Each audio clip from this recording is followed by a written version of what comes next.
হরে কৃষ্ণ, স্বাগত বন্ধুরা। তো আজকের এই রেসিপি হলো একদম লোভনীয় আর জিভে জল আনার মতো একটা রেসিপি, দুর্দান্ত একটা রেসিপি। চালতার এই আচার তৈরি করলাম, খেতে একদমই খুব সুস্বাদু হলো। তো আপনারা কে কিভাবে এই চালতার আচার তৈরি করেন অবশ্যই কমেন্টে জানাবেন আমার ভিডিওটা দেখার পর। তো আমার ভিডিওটা আপনারা সম্পূর্ণ দেখতে থাকুন। তো চালটা দেখুন আমি সবগুলো কিন্তু কেটে নিলাম আর খুব ভালোভাবে ধুয়ে নিলাম। তো এবার সবগুলো চালটা আমি একটু শিলনোড়াতে তেঁতু করে নেব। তো দেখুন আমি সবগুলো চালটা কিন্তু এইভাবে তেঁতু করে নিলাম। তেঁতু করার পর একটু লাল লাল হয়ে গেল, তো এটা কোনো ব্যাপার না।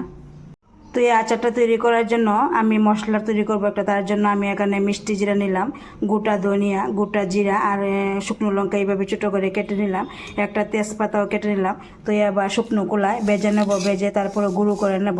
তো অনেকেই দেখবেন এখানে সরিষা আবার মানে পাঁচ মশলা দেয়, তো এগুলি দিলে কিন্তু আচারকে খাওয়া যায় না, অনেকটাই তেঁতু হয়ে যায়। তো আমি তার জন্য এগুলি দিই না।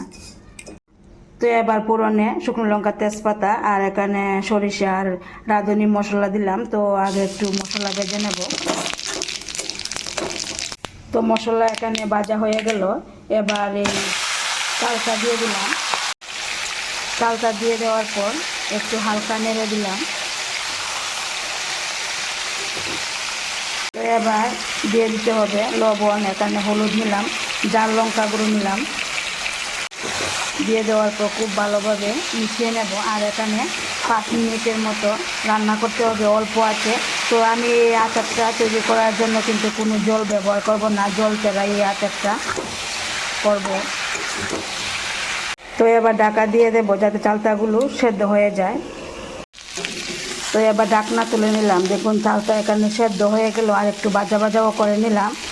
তো এবার এই যে গুড় দিয়ে দিলাম। তো আপনারা চাইলে এখানে চিনি দিয়েও করতে পারেন। তো গুড় দিয়ে দেওয়ার পর গুড় চালটার সঙ্গে মিশিয়ে নেব। আর গুড় কিন্তু একদমই আস্তে আস্তে গলে যাবে। তো এখানে কিন্তু আমি কোনো জল ব্যবহার করছি না, আগেই বলেছি।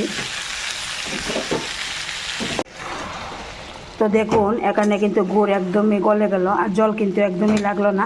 তো এইভাবে আমি আরও কিছুক্ষণ রান্না করে নেব। তো কিছুক্ষণ রান্না করে নিলাম। এবার এই যে ভেজে রাখা মশলার এই গুঁড়াটা দিয়ে দেব। দিয়ে দেওয়ার পর খুব ভালোভাবে একদম মিশিয়ে নেব। তো এইভাবে কিছুক্ষণ পর এরপর নামিয়ে নেব। তো এইভাবে আমি চালতার এই আচারটা তৈরি করলাম, খেতে একদমই সুস্বাদু, লোভনীয়। তো আপনাদের কাছে কেমন লাগলো? যদি ভালো লাগে অবশ্যই একটা লাইক দিবেন, শেয়ার করবেন।